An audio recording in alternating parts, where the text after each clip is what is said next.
Welcome to tip number 5. Our question today comes from Marla Kuntz in South Carolina, and she asks, how do I decide what paperwork stays and what goes?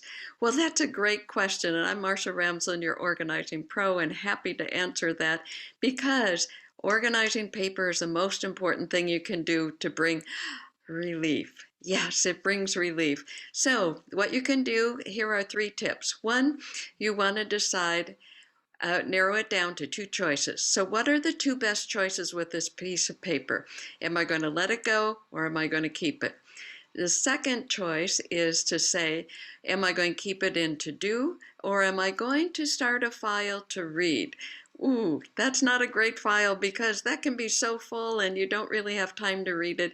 So instead, when you get a piece of paper, read the bold headings. And that tells you everything that you need to know. Plus, read the PS. That will summarize everything.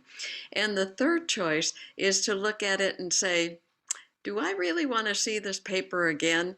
And if you keep it, you have to go through and sort it again and again and again. Okay, here's the bonus tip. Start dating. Oh, I don't mean dating people.